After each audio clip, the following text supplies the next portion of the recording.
Od slike do besede.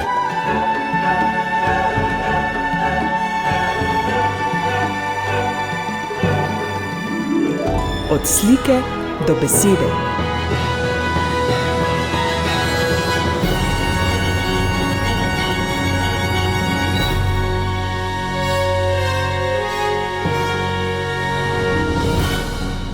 Dober večer, spoštovani poslušalci, drage poslušalke. Slovenska matica in Slovenska akademija znanosti in umetnosti sta lani oktobra povabila na znanstveni posvet ob 100. obletnici rojstva akademika Alojza Rebule. Naslov simpozija je bil Alojz Rebula, Slovenec med zgodovino in nad častnim. Nocoj bomo poslušali, kaj je v svojem prispevku povedala Erika Jazbar, v drugem delu oddaje pa bomo poslušali odlomke iz knjige Kredo. To so zapiski, ki jih je v katoliškem tedniku Družina več let pisal akademik, pisatelj Alojz Rebula. Prav lepo vabljeni k poslušanju.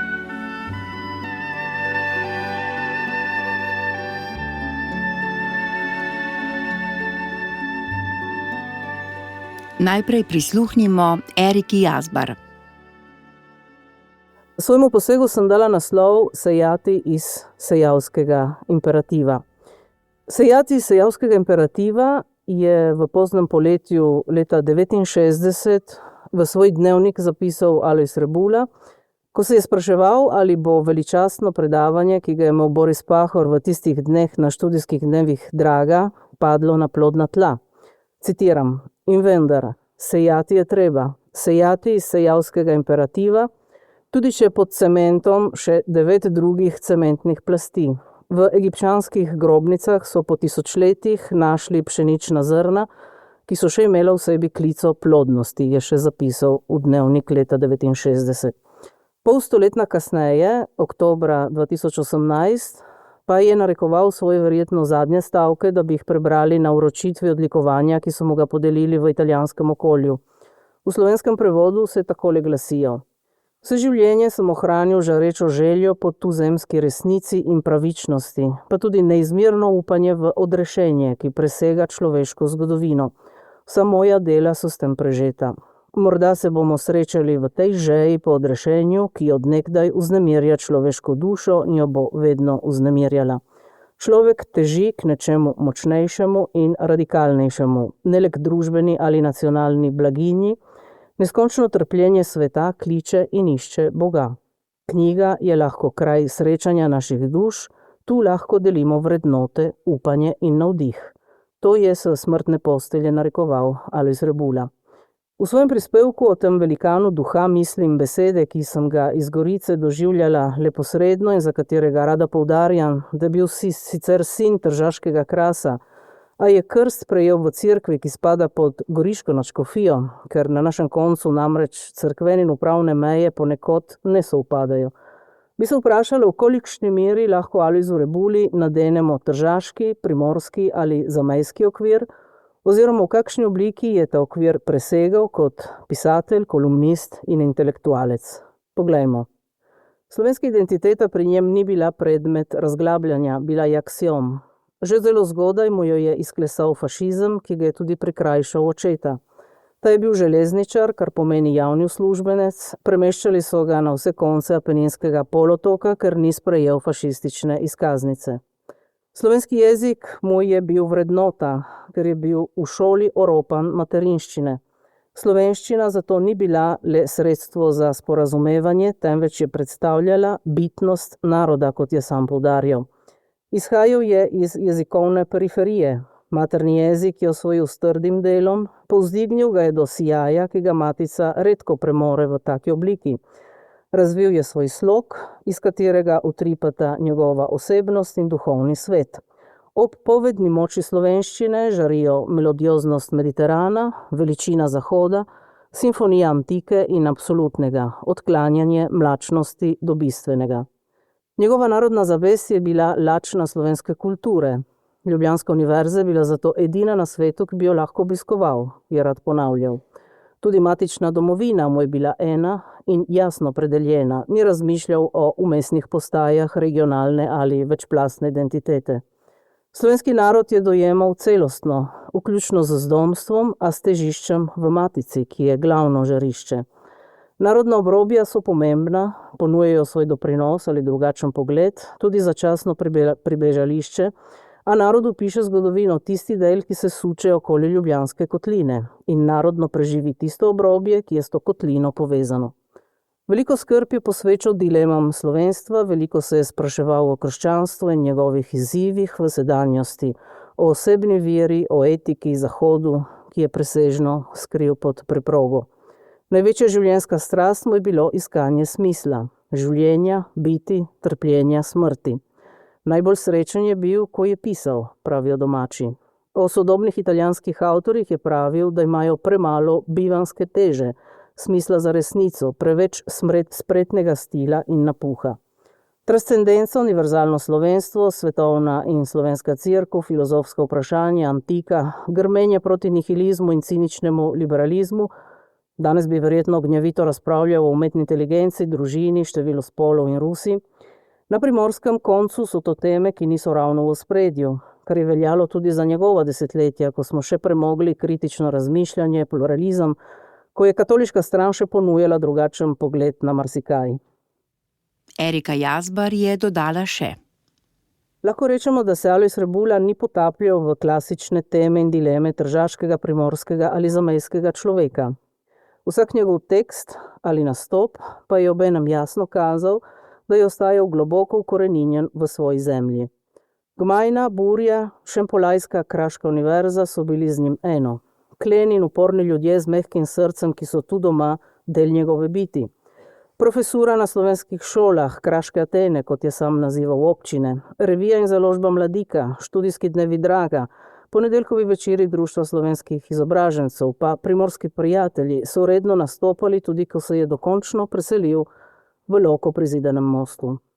Del njegovega vsakdana sta ostajala tudi zgoščena zgodovina in zapleteno sobivanje različnosti, tudi ko gre za sonarodnjake in vaščane.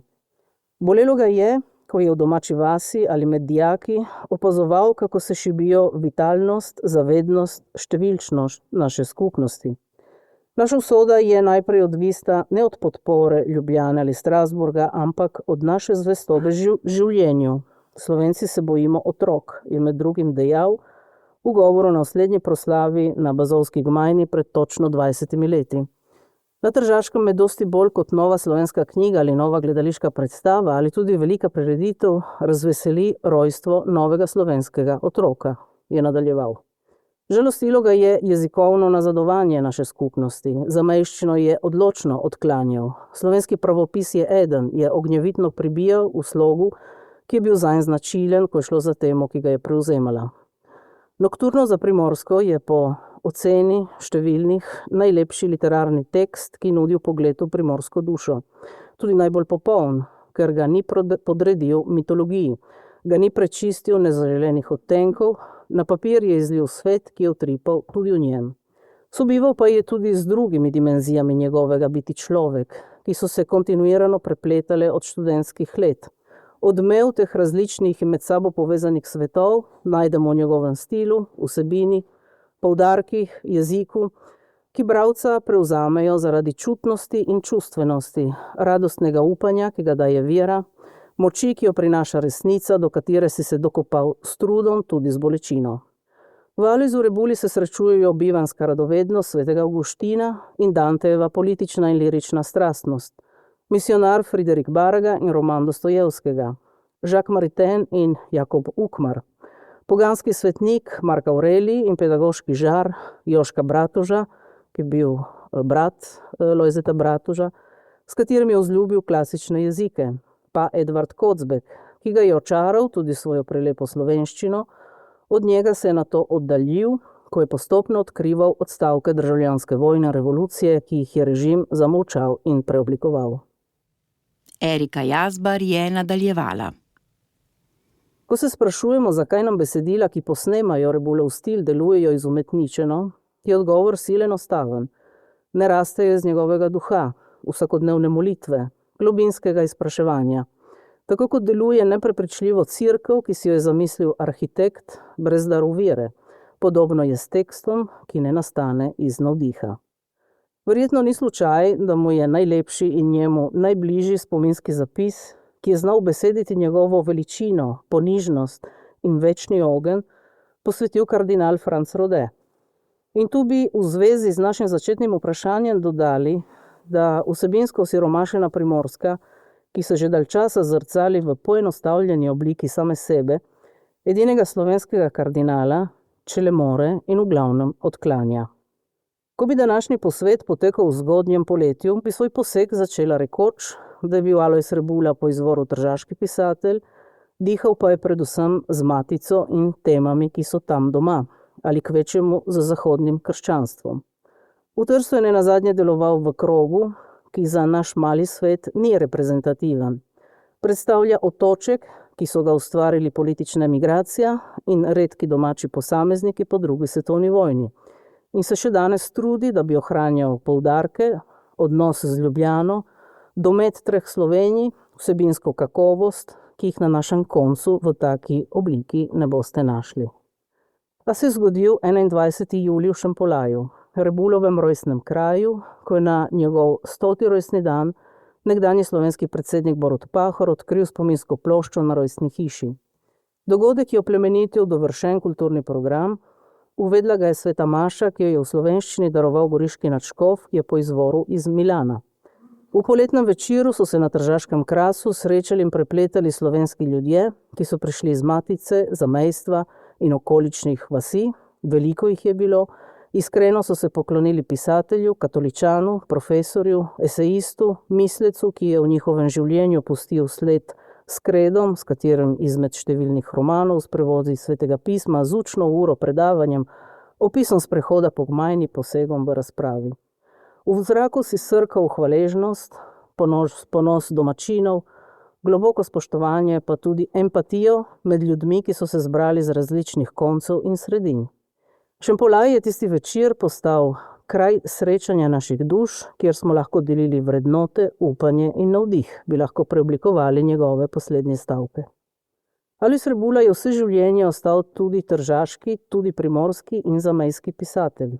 Korenine so pri njem segale globoko, a ni ostal ujet vanje. Njegovi rojaki so bili in so nanj ponosni, v njem se tudi prepoznavajo. Če bi ga več brali, bi dojeli poudarke, na katere smo na našem koncu pozabili in za katere bi nas hoteli prepričati, da jih pri nas ni nikoli bilo. Rebulov sejavski imperativ zato ostaja večno vodilo vsakega obrobja, ki vztraja tudi v resnično lepem in dobrem, v prepričanju, da je, tudi ko je proti vsaki logiki, drugačen svet možen. Omenjeni odlomek je v Rebulovem dnevniku, kot rečeno, nastal leta 1969, po Pahorjevem predavanju na Dragi. Okroglo mizo je takrat sooblikoval tudi Franc Jeza, ki je vse življenje ne le sanjal, temveč tudi argumentirano pisal o samostojni Sloveniji. Naposled je za nekaj let ni dočakal, saj je umrl leta 1984 v Trstu. A je seme le zbilo dno cementnim plastem.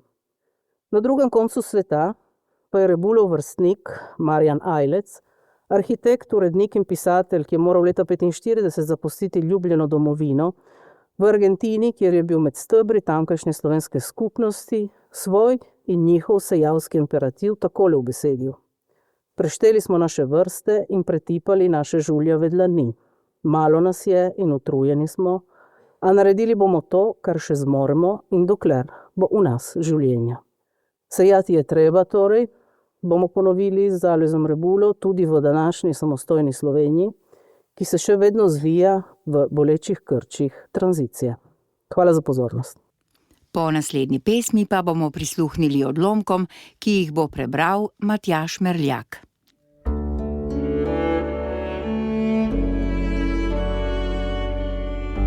Poslušate podcast Radia Ognjišče.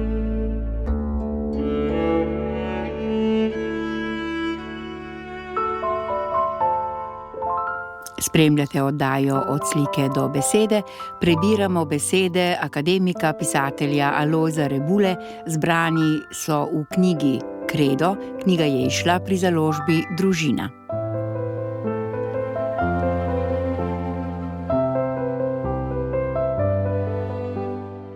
Aleluja je klic smisla. Leto 2002. Pretresljivo je pomisliti na to, da je danes, na začetku 3. tisočletja, najbolj krvav in sovraštvom nabit isti del planeta Zemlje, kjer se je rodil, živel in umrl Kristus. In da je na tem območju najbolj krvav tisti del, kjer je bogočlovek odživel svoj pasijon, se pravi Jeruzalem. Eksplozije samomorilskih atentatorjev, zasipavanje z granatami iz tankov, ob tem pa besede izraelskega pravosodnega ministra Meir Šetreita, ki napoveduje tam mater vseh vojn. Mati vseh vojn naj bi torej zajela Betlehemske poljane, Goro Blagrov, ulico Zadnje večerje, Golgoto.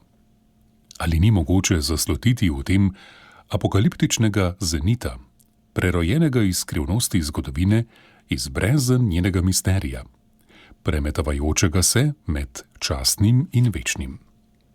Tudi vernik se utegne vprašati, kako je mogoče, da se je demonija sveta osredinila prav tam, kjer se je po veri več kot za 500 milijardo ljudi zgodilo odrešenje. Ali ne velja, da je bil na križu premagan nosilec vesoljnega zla? In kaj je pravzaprav odrešil Kristus, če gre svet naprej svojo tragično pot? Je sploh kaj odrešil? Vprašanja, ki si jih je človek lahko zastavljal vseh preteklih 20 stoletij. Ob vseh vojnah, zatiranjih, kugah, lakotah, potresih, poplavah, da niti ne omenimo neskončno osebnih tragik. Vprašanja naše človeške pameti. Podobna so si privoščili tudi apostoli, na primer brata Janez in Jakob, ko sta hotela zvedeti od Kristusa, ali bosta sedela na njegovi desnici in levici v njegovem kraljestvu, se pravi, ali bosta podpredsednika njegove vlade.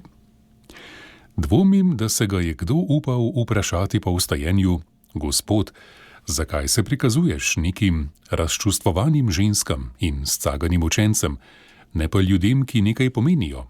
Kajfi, Pilatu, Herodu, Cezarju Tiberiju.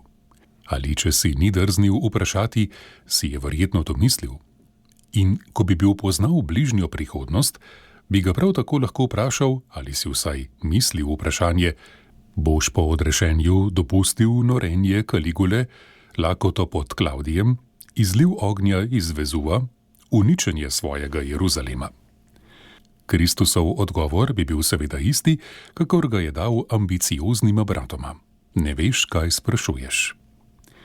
Tudi mi prepogosto ne vemo, kaj sprašujemo. Če je Kristus prišel reševati, očitno ni prišel reševati sveta od njegove tostranske tragičnosti, čeprav jo je nedvomno omilil. Če bi gledali nanj tako, bi morali pošteno priznati, da ni rešil ničesar. Vera pa nam pravi nasprotno, da je rešil vse.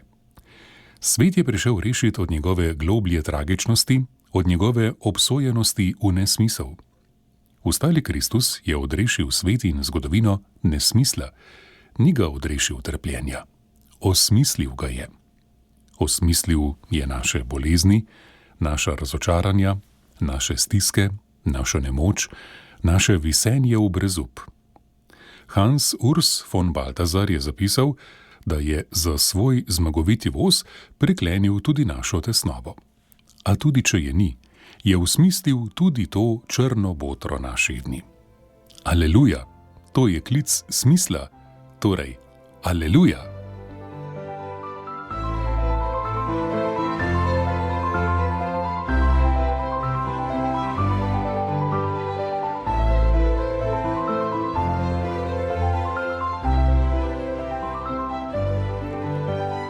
Kaj je Slovenija brez krščanstva? Leto 2002. Narodno čuteči Slovenci se sprašujejo, kaj bo v združeni Evropi z našo drago slovenščino, z jezikom Prešerna, Župančiča in Kosovela. Ta zaskrbljenost se mi zdi dosti bolj utemeljena kot kakšno lahkoumno slavistično upiranje Dularjevemu zakonu. Novica teh dni, da je v 10 letih za 10% padla slovenska govorica na Koroškem, je nov dokaz, kolikor je bil sploh potreben, iz kakšne snovi smo. Ne iz kremena, kakor je razglašala OF-arska retorika. Slovenci kremeniti, ampak iz ilovice. Podobno zaskrbljenost lahko čutijo versko čuteči Slovenci, toda ali ne gre bolj ali manj za isto vrsto ljudi, glede svoje vere v Kristusa. Kako se bo ta ilovnata snov, ta krhkost, odprta vsem asimilacijam, izkazala v neki ne več krščanski, ampak že globoko poganski Evropi? Če človek na primer bere Newmana ali Claudela, pa se potem ozre naokrog, se mora vprašati, ali ne sanja. Francija, prvorojenka cerkve, dežela, ki je dala katolištvu največje svetnike zadnjih stoletij, obenem pa tudi največje predstavnike katoliškega genija, je danes tista evropska država, ki se najbolj upira temu, da bi bilo v statutu Združene Evrope omenjeno krščanstvo. Nizozemska, kjer se je pred kakšnim desetletjem, v času množičnega verskega zanimanja, razpravljalo o teoloških vprašanjih po kavarnah in brevnicah, je uzakonila istospolno poroko in evtanazijo. Ali je kakšen slovenski katoličan zaploskal pesniku Danteju Zajcu, ko je v uvodniku revije Ampak s sklicevanjem na dekaloški Ne ubijaj zavrnil nizozemskega propagandista, ki je svetoval Slovencem evtanazijo? Še primer iz soseščine. Po mnenju teologa Zulenerja je v Avstriji mogoče imeti za krščansko komaj tretjino prebivalstva. To stanje odseva tudi na področju kulture.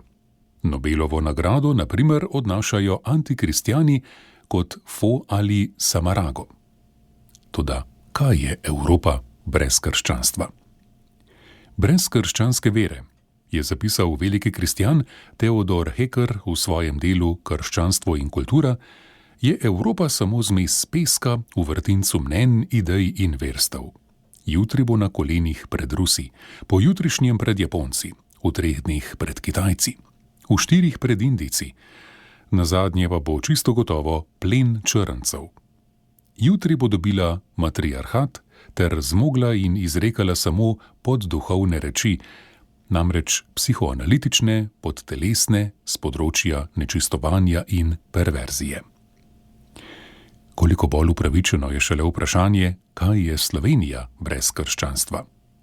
Pritiklina Balkana, brez obraza in brez duha, na poti v provincialnost in barbarstvo, z ustoličevanjem kulture desakranskih podgan in huliganskega sežiganja križev. Čas je, da se v problem vključevanja Slovenije v Združeno Evropo zamisli ne samo slovenska narodna, ampak tudi krščanska zavest. Odlomke, ki jih poslušate v oddaji Od slike do besede, najdete v knjigi z naslovom Kredo, avtor je pisatelj Alojz Rebula.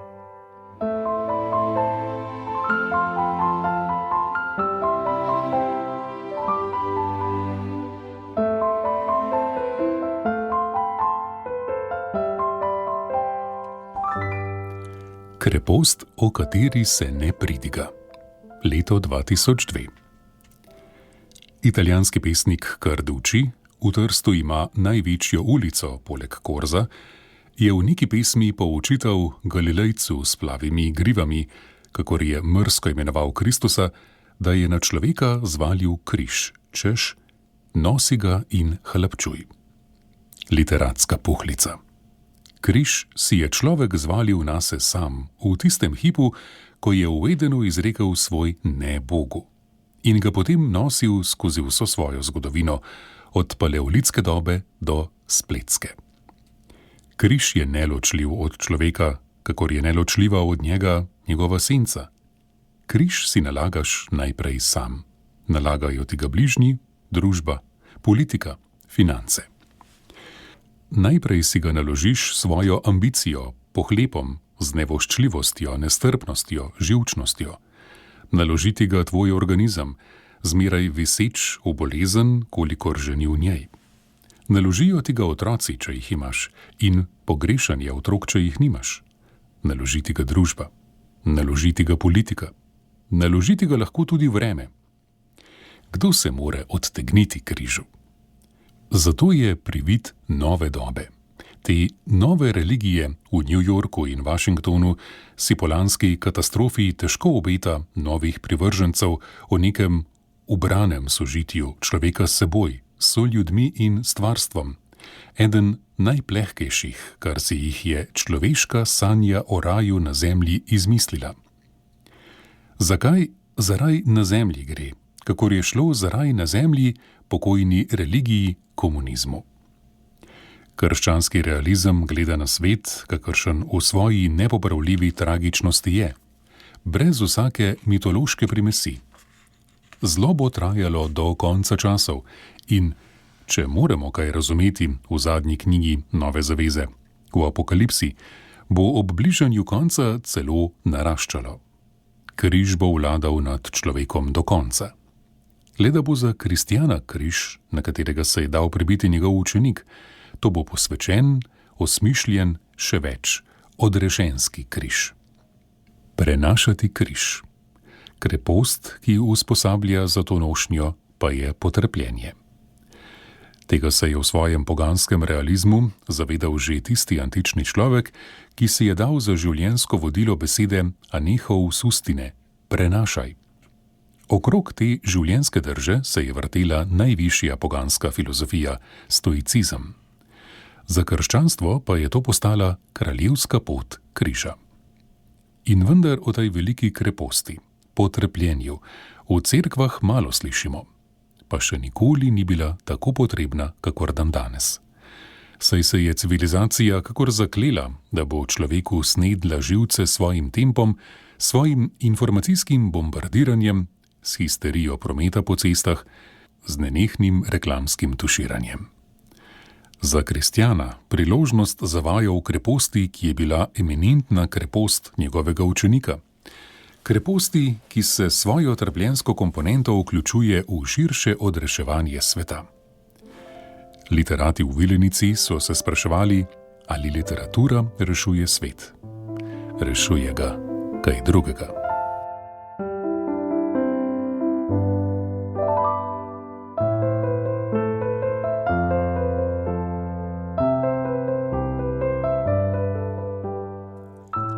Če nadnarava reče, tu sem.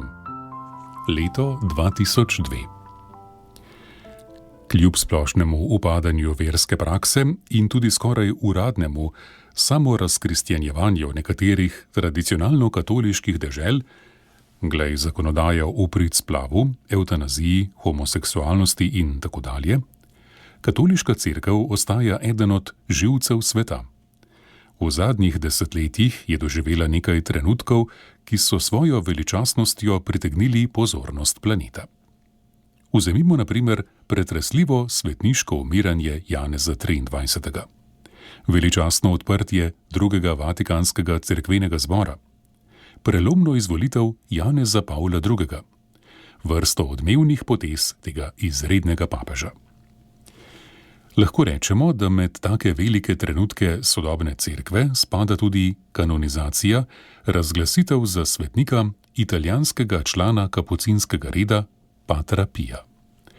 Dovolj zgovorno je sredi ekstatične zagledanosti v nogometni Seul samo število udeležencev pri slovesnosti na trgu svetega Petra v Rimu, 300 000, morda največ doslej. Odkot eksplozivnost, da tako rečemo, tega dogodka, ko so vendar stalno se vrsteče beatifikacije in kanonizacije postale pod tem papežem tako rekoč del slovesne administracije rimske cerkve. Gre seveda za osebnost tega redovnika, z močnim kmečkim obrazom in tudi močno kmečko naturo. Sam privilegij Kristusovih ran, privilegij, ki je danes, hvala Bogu, dan tudi članu našega naroda, ne bi bil mogel tako razglasiti njegovega imena. Vsaj toliko je Patra Pija razglasila spovedniška karizma, saj se spovedancu pri njem skoraj ni bilo treba spovedati, ker je ta spovednik bral v njegovi duši kakor v knjigi, a spovedanca po potrebi tudi napodil: v Atene, poberi se. A še najbolj je Patra Pija pač človeška sla po izrednem. Proslavila njegova edinstvena čudodelniška obdarjenost.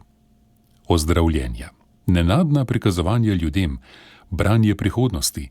Vidim te v belem, je rekel mlademu duhovniku Vojtili, ko je ta prišel k njemu.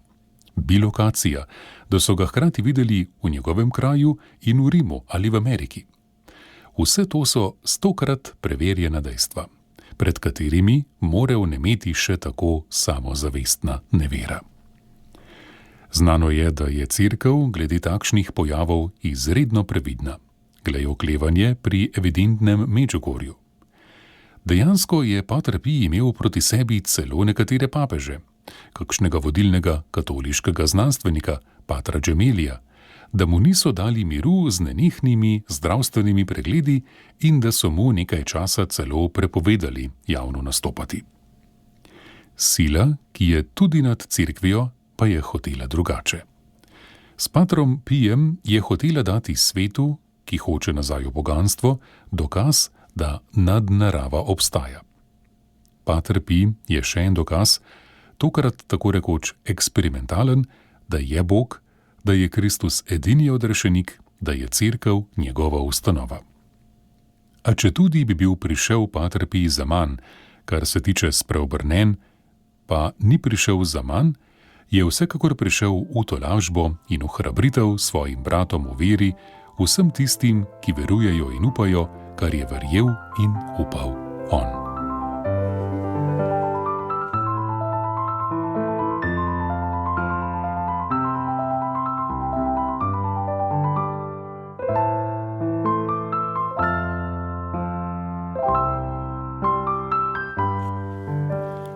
Najredkejša strast. Leto 2002. Ali te danes kaj potrjuje v tem, da intelektualec vztrajaš v svoji krščanski veri, čeprav ta vera upada? Se je glasilo vprašanje. Z dodatkom: vendar mi ne odgovarjaj o kakšnih maziljenih splošnostih. Dovzeten sem samo za konkretnost, kar lepo mi naštaj argumente. Argumenti? Več jih imam. Neizmerno več, kot si jih imel ti, prijatelj, za svoje zaporedne vere, v Marxa, Sartra, Heideggerja. Sicer pa bi najprej rekel tole. Dejstvo, da je neka vera v rasti ali v upadu, mi ne pomeni nič, če imam to vero za resnično. Bomo utemeljevali resničnost vere z referendumi? Če je Kristusova vera resnična, je vseeno, ali vanj veruje 10 ljudi ali pa milijarda. Kaj me torej potrjuje v tem, da moram iz polnosti srca še naprej izgovarjati nicejsko-carigrajsko veroizpoved? Še naprej verjeti v trojico, v človečenje in vstajenje, v Evharistijo, v Cerkev, v večno življenje? Prvič, brezprimerna veličina krščanske vizije in neprekosljivost krščanske etike. Drugič, vitalnost katoliške cerkve, ki po 2000 letih zmore ohranjati neokrnjeno apostolsko blagovest, ki se v zadnjem stoletju lahko postavlja z vrsto genialnih in svetih papežev, ki tudi v atomski dobi rojeva monumentalne svetniške osebnosti. Tretjič, dejstvo, da sta oba največja sovražnika krščanstva v prejšnjem tisočletju, nacizem in komunizem, končala v krvi in sramoti. Četrtič, velike in neizpodbitne manifestacije nadnaravnega v zadnjem stoletju, od Lurda preko Fatime do Medžugorja, poleg mnogih manjših. Petič, dejstvo, da po 2000 letih krščanska religija s svojim osrednjim likom, Kristusom, ne neha naklonjeno ali sovražno prizadevati vseh filozofskih iskanj in tako ali drugače vznemirjati vseh vrst umetnosti, vključno s filmom. Šestič, dejstvo, da sta pred človeško tragiko kapitulirala oba miselna tokova, ki sta hotela odrešiteljsko ozdraviti moderni svet, se pravi marksizem in psihoanaliza in njune vsakovrstne mešanice. 7. Dejstvo, da oddaljevanje od krščanstva gre danes samo v smeri nihilizma, oddaljevanje od cerkve pa v izgubljeno samohodstvo. 8. Kot Slovencu mi pomaga vztrajati pri krščanstvu dejstvo, da je vse, kar je okrog mene, humanističnega ali krščansko ali filokrščansko. Z drugo besedo, da kvaliteta, tako človeška kakor kulturna, postaja, kolikor še ni, krščanska. Da niti ne govorim o tem, kaj mi krščanstvo pomeni za zavest slovenske identitete, posebej v tej tesnobni predsobi, kaj vem kakšne Evrope. 9. Vendar pa mi prav toliko, kot vsi zgornji argumenti, pomaga to, da srečujem zmerom nove brate v isti veri, upanju in ljubezni. Še več, da vidim okrog sebe še pristno svetost. Zakaj, če hudič orje in seje po slovenskem, Bog ne spi? A naj neham, saj tudi argumenti ne prepričajo. Navedel sem jih samo zato, ker si me vprašal po njih. Heker je zapisal, da je strast po resnici najredkejša med ljudmi, mnogo redkejša, kakor slast po oblasti. Ti jo imaš in zato te imam rad.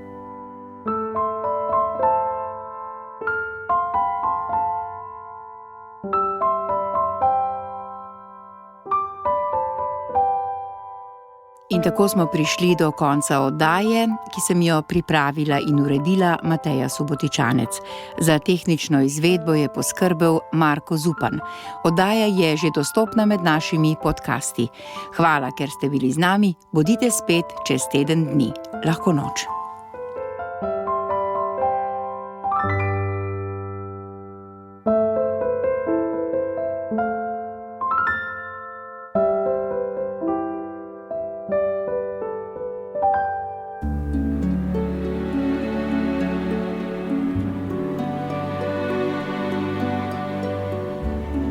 Od slike do besede.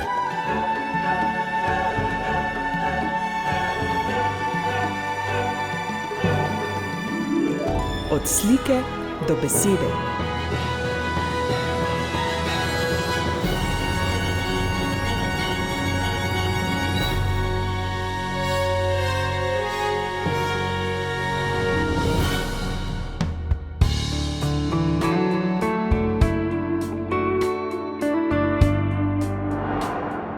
Hvala za poslušanje.